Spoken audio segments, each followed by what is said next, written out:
We are looking at how to pronounce the name of the South Korean singer, member of the Red Velvet group.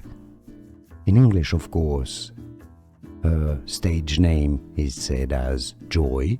In Korean, however, it's said as Choi, Cho, Cho, E.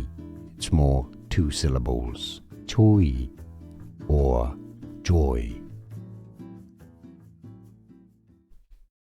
We are looking at how to pronounce the name of the South Korean singer, member of the Red Velvet group. In English, of course, her stage name is said as Joy.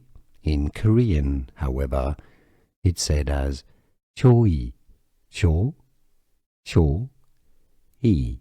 It's more two syllables, Choi or Joy. Here are more videos on how to pronounce more confusing words and names too many mispronounced. Like this video if you found it useful. I appreciate your support. I'll see you soon and thanks for watching.